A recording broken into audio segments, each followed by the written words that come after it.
بیٹے تھے حضرت زبیر بن عوام رضی اللہ تعالیٰ، وہ انتقال کر گئے.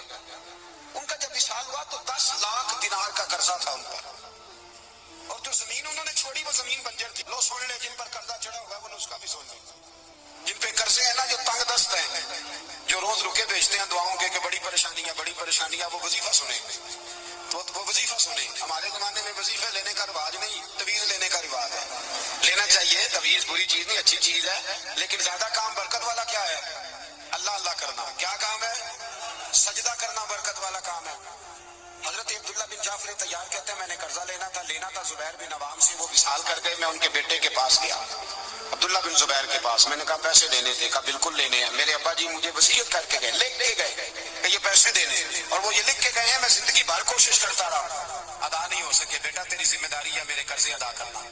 عبداللہ بن زبیر رضی اللہ تعالیٰ عنہ کہنے لگے میں انشاءاللہ آپ کی رقم دے دوں گا. تو عبداللہ بن جعفر طیار کہنے لگے بھائی ہم دونوں آپس میں ہیں، کوئی شے نہیں چھوڑ کے گئے آپ کے ابا جی، کوئی چیز نہیں. توجہ ہے میری بات پر؟ یہ صحابہ کا ذرا انداز دیکھیے گا بندگی کا، کوئی چیز نہیں چھوڑی. حضرت زبیر بن عوام کہنے لگے ایک زمین کا ٹکڑا ہے وہ بھی بنجر ہے، اس میں بھی کوئی کھیتی نہیں اگتی، سبزہ نہیں ہوتا، بنجر ہے، پانی کوئی نہیں، اور وہ اتنی خشک ریتلی زمین ہے کہ بڑا مشکل کام ہے وہاں سیراب کرنا، بے آباد زمین ہے. حضرت سیدنا عبداللہ بن جعفر کہنے لگے تو اس طرح کر، وہ مجھے ساری نہ دے، اس میں سے تھوڑی سی مجھے دے دے، میں 10 لاکھ دینار کے عوض وہی رکھ لیتا، تیرے باپ کا قرضہ ادا ہو گیا، دے تو صحیح. انہوں نے کہا کیا کریں گے، وہ تو کسی کام کی نہیں، چند کوڑیوں کی بھی نہیں، فرمایا مجھے دے دو، میں جانوں اور میرا کام جانے. او بھائی یہ تھے بندگی والے لوگ، یہ تھے جن کا رب سے رشتہ ہے، جنہوں نے حضور کے صلی اللہ علیہ وسلم کے پاس بیٹھ کر بندگی سیکھی تھی. کہتے زمین کا ٹکڑا لے لیا، بنجر بے آباد ریتلی زمین. جب میرے حصے میں آئی پہلے دن اپنے غلام سے کہنے لگے جو جگہ تجھے زیادہ سخت لگتی ہے نا وہاں میرا مصلی بچھا دے، جو تجھے زیادہ بنجر بے آباد لگتی ہے وہاں مصلی بچھا. غلام نے مصلی بچھایا تو عبداللہ بن جعفر نے اللہ اکبر کہہ کے نیت باندھی.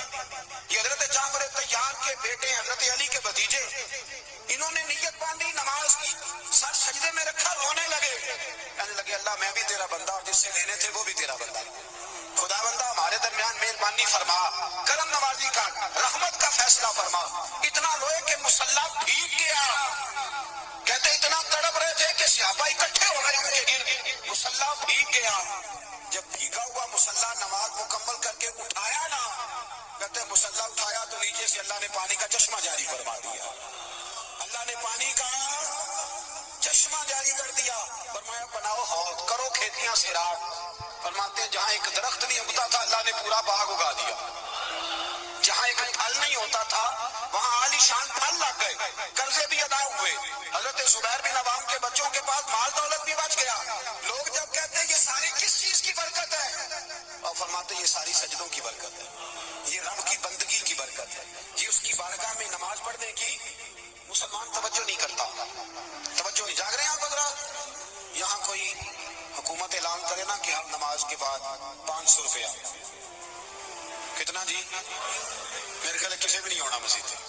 اور خدا کے بندو بات سمجھو، رب فرماتا ہے تو مسجد آدھا میں تجھے برکت عطا کروں گا، میں تجھے برکت دوں گا. میں ایک صحابی کہتے ہیں مجھے اکثر یہ حضور کا فرمان سنتا تو میرے دل میں خیال آتا آخر اللہ کس طرح برکت دیتا ہے. اللہ آخر ایک صحابی کہتے ہیں نبی پاک صلی اللہ تعالیٰ علیہ وسلم نے فرمایا عبادت کرو اللہ برکت دے گا. میرے دل کے اندر خیال آیا کس طرح، آخر اللہ کس طرح سے نوازتا ہے، اعلان کیا ہے. کہتے میں یہ بات سوچ کے نا تو مجھے قضائے حاجت کی حاجت ہوئی. پخانہ پیشاب کے لیے میں نکلا تو ایک جگہ دور جا کے میں بیٹھا کھیتوں میں، دور جا کر کہتے میں پیشاب کر رہا تھا تو ایک چوہا اپنے بل سے نکلا اور ایک ہیرا میرے پاس رکھ گیا. میں پیشاب کر رہا، کہتے پھر گیا اندر تو ایک ہیرا اور رکھ گیا، پھر گیا تو پھر رکھ گیا، پھر گیا تو پھر رکھ گیا. کہتے 15 ہیرے چھوڑ گیا. اب میں فارغ ہوا، وہ ہیرے اٹھائے گھر نہیں لے کے گیا، مسجد نبوی میں گیا کہ حضور سے پوچھوں میرے لیے جائز نہیں ہے کہ نہیں. بلوں سے نکل رہے ہیں، بلوں سے پیسے نکل رہے ہیں، ہمارے سارے بلوں میں ہی چلے جاتے ہیں. بلوں سے پیسے آ رہے ہیں صحابہ کو، برکت دیکھ کے عبادت، بلوں سے پیسے آ رہے ہیں، بل سے. فرماتے میں وہ ہیرے اٹھائے تو در رسول پہ جب میں نے پہلا قدم رکھا نا مسجد نبوی میں تو مجھے بتانا نہیں پڑا، میرے مصطفیٰ نے میرا چہرہ دیکھا اور مسکرا کے فرمایا پتہ چلا ہے اللہ کس طرح نوازتا ہے، خبر ہوئی ہے اللہ کس طرح نوازتا ہے. فرمایا رب کی بارگاہ میں جھکے رہو، وہ تمہیں وہاں سے دے گا، تمہارا گمان بھی نہیں گیا ہوگا۔ اس کے حضور تو آؤ، اس کی جانب تو توجہ کرو۔ بندگی کی اپنی ایک لذت ہے، سجدے کا اپنا ایک ذائقہ ہے۔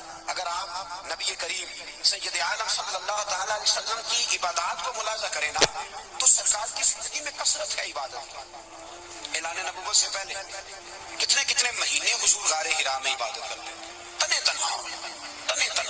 حرم کعبہ قریب تھا لیکن وہاں رش ہوتا تھا، لوگ ہوتے تھے۔ فرمایا میں اکیلے میں اپنے رب کو منانا چاہتا ہوں۔ کتنے کتنے ایام حضور غار حرا میں عبادت کرتے۔ پھر صحابہ کرام علیہم رضوان فرماتے ہیں کہ مدینہ منورہ میں حضور کا یہ رنگ ہوتا، اتنے لمبے سجدے کرتے کہ لگتا روح مبارک کی پرواز کرتے، اتنے لمبے سجدے کرتے۔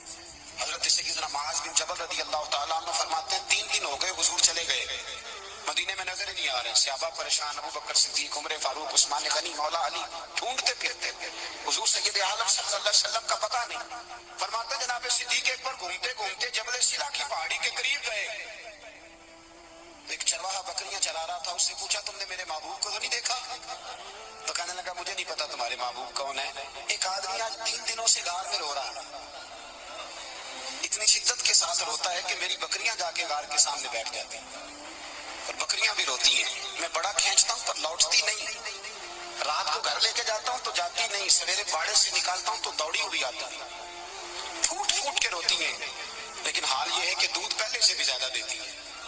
حضرت ابو بکر صدیق کہنے لگے یہی تو میرے رسول پاک علیہ الصلوۃ والسلام کے نبی ہونے کی علامت ہے۔ اس صحابہ کو بلایا، 3 دن سے حضور سجدے میں، کتنے دنوں سے؟